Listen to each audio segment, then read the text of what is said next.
Hello विद्यार्थी, मैं channel Sunoj classes में आपका स्वागत है। तो मेरा आज का क्लास है इंपॉर्टेंट क्वेश्चन प्रमेय 6.1 से। ठीक है, तो देखिए यहाँ पे ये प्रमेय जो अक्सर एग्जाम में आता है, तो 2 मॉडल 2024 के लिए बहुत ही इंपॉर्टेंट क्वेश्चन है, तो आपको इसको ध्यान से समझना है। ठीक है, 5 नंबर आपको एग्जाम में पक्का के आना ही है। ठीक है, तो यहाँ पे देखिए प्रमेय 6.1 क्या है, यदि किसी त्रिभुज की एक भुजा के समानांतर क्या बोल रहा है, यहाँ पे जैसे बोल रहा है जिस प्रकार क्वेश्चन बोल रहा है उस प्रकार आप बने ले चलिए। ठीक है, आपको बहुत इजी हो जाएगा। यदि किसी त्रिभुज की एक भुजा, पहले एक त्रिभुज बनाइए आप। ठीक है, ये आपका क्या हो गया, एक त्रिभुज हो गया।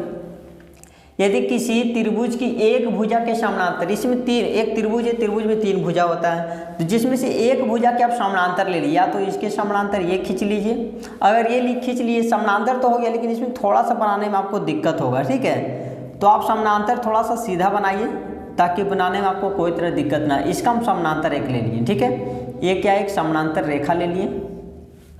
एक त्रिभुज, यदि किसी त्रिभुज की एक भुजा के समानांतर, एक भुजा ये हो गया, इसका समानांतर में एक खींच लिए। ठीक है, पहले आप नाम रख दिए ए, बी और सी, और इसका समानांतर का हो गया डी और ई। ठीक है, देखिए ये जो समानांतर हुआ, समानांतर अन्य दो भुजा क्या हो गया, ए बी और ए सी हो गया। ठीक है, अन्य दो भुजाओं को भिन्न भिन्न, यानी यहाँ और यहाँ पे आके प्रतिच्छेद किया। बिंदुओं पर प्रतिच्छेद करने के लिए एक रेखा खींची जाए, तो यही एक रेखा खींचे। ठीक है, ऐसा हम रेखा खींचे जो इसका तो समानांतर हो गया और अन्य दो भुजाओं को क्या, भिन्न भिन्न बिंदुओं पर प्रतिच्छेद किया। ठीक है, अन्य दो भुजाओं एक ही अनुपात में विभाजित हो जाता है। ठीक है, यानी ए डी बाई में D B, A E by में ई सी। ठीक है, ऐसा आप खींचे रेखा जो एक ही अनुपात में विभाजित होना चाहिए।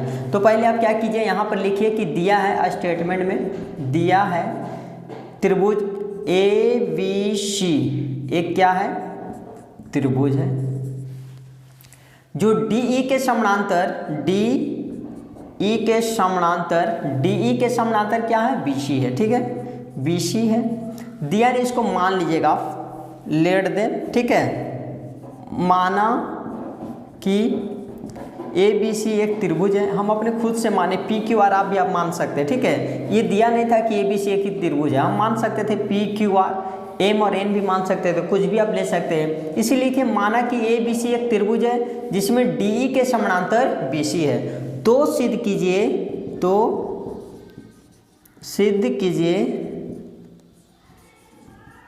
क्या सिद्ध करना है, एक के अनुपात में विभाजित होता है, यानी AD बाई में DB इक्वल टू AE और बाई में EC आपको सिद्ध करना है। ठीक है, E और C है ये आपको ये सिद्ध करना है।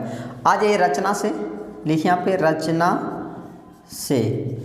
से क्या करेंगे, यहाँ पे सॉल्वेट स्टार्ट हो गया, सॉल्वेट। रचना से क्या कीजिएगा, आप यहाँ पे लंबवत डालिए और यहाँ पे लंबवत डालिए आप। ठीक है, और B को E से मिला दीजिए और D को C से मिला दीजिए। यहाँ आपको लिखना है D, यहाँ पर कुछ लिख लीजिए M और N, तो DN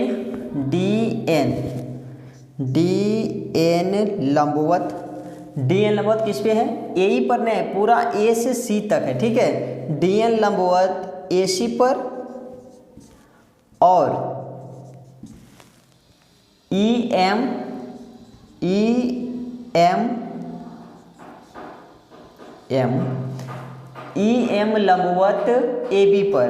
लंबवत AB पर डाला।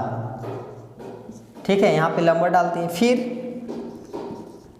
फिर क्या किए हम, C को D से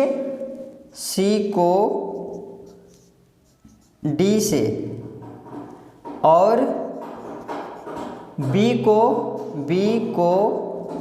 E से मिलाया।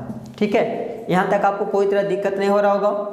रचना से क्या किए, DN लंबवत AC पर, क्योंकि प्रूव करने के लिए हमेशा रचना होना है, बिना रचना का आप प्रूव कर ही नहीं सकते। ठीक है, तो यहाँ पे देखिए प्रूव करने के लिए रचना से हम ले लिए DN लंबवत AC पर, EM लंबवत AB पर, फिर क्या किए, B को E से, C को D से मिलाया। इतना आपको लिखना होगा। अब आ जाइए, देखिए यहाँ पे अब आपको सिर्फ क्या करना है, AD और DB। तो देखिए यहाँ AD किस में आ रहा, AD और डी से बी आ रहा है, यानी ए डी पहले आपको लाना है तो ए डी किस में आ जाएगा, एक त्रिभुज ले लीजिए इसमें, ठीक है। और थोड़ा सा नोट में आपको बता देते हैं, उसके बाद देखिए बहुत बेहतर समझ में आ जाएगा आप लोग को। ये एक त्रिभुज है, ये एक त्रिभुज थोड़ा सा बड़ा कर दिए, इससे एक त्रिभुज और थोड़ा सा बड़ा कर दिए, ठीक है। अब सबका नाम लिख देते हैं ए बी सी डी और ई। अब अगर ए बी सी का बाद यहाँ पे एक लंबवत डाल देते हैं, ठीक है, यहाँ पर एम। अब यहाँ पे देखिए ए बी सी में लंबवत हो जाएगा, लंबवत होगा ए एम और आधार हो जाएगा B C. A B C में ध्यान से रखिएगा, ध्यान, ए बी सी में लंबवत हो गया ए एम और आधार हो गया बी सी।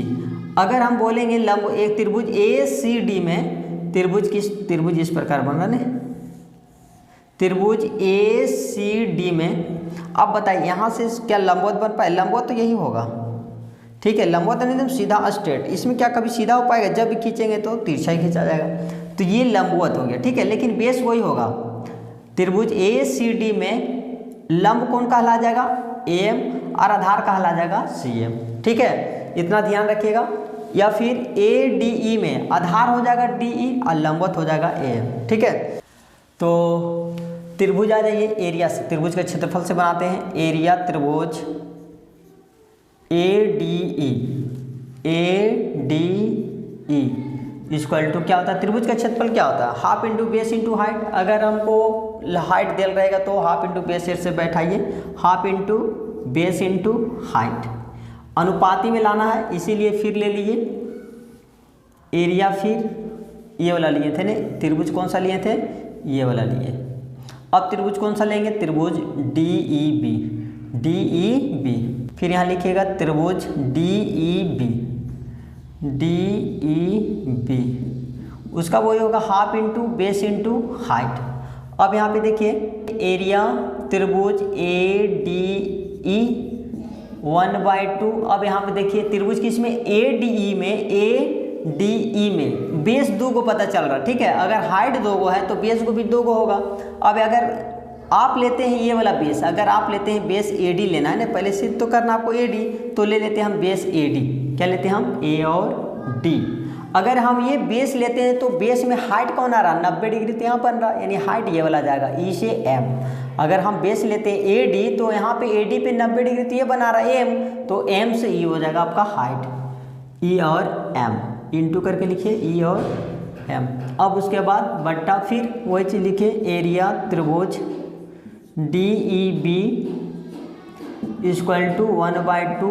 अब यहाँ पे देखिए बेस, अब ये बेस ये लिए, अब बेस ये वाला लीजिए, क्योंकि यहाँ पे देखिए ए डी ई बी में बेस बन जाएगा डी से बी, बेस बनेगा डी से बी, डी और बी। और जब लिए बेस डी बी तो यहाँ पे देखिए 90 डिग्री दिख रहा है, यहाँ पे इस पर कोई 90 डिग्री है, आगे वाला रेखा में 90 डिग्री यहाँ पे। जब को हम बताएं कि एक त्रिभुज अगर इस प्रकार है तो हाइट आपका हाइट एक ही को कहलाएगा, ठीक है, हाइट आपका एक ही को कहलाएगा, लेकिन बेस वहाँ आप ले सकते हैं। इसी प्रकार यहाँ पर ये वाला हाइट ले लीजिए ई से एम इंटू ई और एम, ठीक है, हाइट ये लिए और बेस डी से बी। अब यहाँ देखिए हाफ हाफ कर दिया, ई एम हट गया। अब बचा क्या? Area triangle A D E by में area triangle D E B equal to A D और बाई में डी और बी। इसको मान लीजिए आप फर्स्ट, ठीक है। यहाँ तक अब इधर वाला ख़त्म हो गया। अब इधर वाला जाइए, इधर से इधर लिए थे ना, डी से बी ने, अब आ जाएंगे ई से सी और ए ई। तो फिर त्रिभुज लिखिए एरिया त्रिभुज A D E equal to half into base into height, और फिर एरिया ट्रेंगल ए डी, नीचे वाला लेंगे ना डी ई सी, अब लिए थे ए डी ई, अब लेंगे D E C, D E C equal to half into base into height हो गया।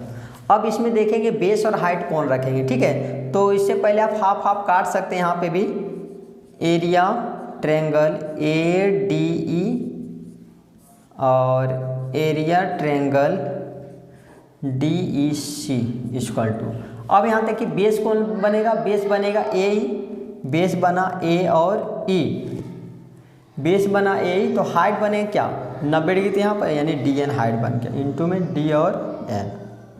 फिर अब बेस लेंगे ई से सी, ई से सी और इंटू, और हाइट तो वही रहेगा डी एन। तो आप देख सकते हैं डी एन से डी एन कैंसिल हो गया, बच गया ये, ठीक है। जो बचा सो उतार दीजिए, यहाँ लिखिए area triangle A D E, triangle A D E और by area triangle D E C, D E और सी यहाँ तो इक्वल टू दे चुके नहीं, क्या बच जाएगा, डी एन से डी एन कैंसिल हो गया तो बच गया ए ई बाई में E C, A E by में ई सी, इसको मान लीजिए आप सेकेंड। अब यहाँ पे देख सकते हैं आप फर्स्ट में ए डी बाई में डी बी और ए ई बाई में ई सी जो आपको प्रूव करना था, तो सिद्ध कीजिए ए डी बाई में डी बी और ए ई बाई में ई सी आपको प्रूव करना था, लेकिन ये एरिया कटना चाहिए, ठीक है। तो लेकिन यहाँ पे देखिए अलग अलग हो जा रहा, फर्स्ट में ए डी, यहाँ भी देखिए ए डी यू, ठीक है, यहाँ पे डी ई बी, यहाँ पे डी ई सी है, क्या है डी ई बी और डी ई सी। तो यहाँ पर लिखिएगा चूँकि हम जानते हैं कि, चूँकि हम नहीं तो आप डायरेक्ट भी लिख सकते हैं, चूँकि एरिया इतना आप नहीं भी लिख सकते हैं, क्योंकि एक ही समानांतर चतुर्भुज का क्षेत्रफल क्या होता है, बराबर होता है। तो ई एरिया और ई एरिया क्या हो जाएगा, बराबर हो जाएगा। आप डायरेक्ट लिख सकते हैं कि D E B equal to D E C, E area और ई एरिया क्या हो गया, बराबर हो गया, ठीक है। वहाँ से अगर समझ में नहीं आएगा एग्जाम में, तो आप क्या कीजिएगा, फर्स्ट वाला का नीचे वाला और सेकेंड वाला का नीचे वाला क्या कीजिएगा, बराबर लिख दीजिएगा, ठीक है। तो यहाँ देखिए लिखेंगे हम area D E B equal to area अब सेकेंड वाला का डी ई सी, ये दोनों का दोनों क्या हो गया, बराबर हो गया। इसको मान लीजिएगा आप थर्ड।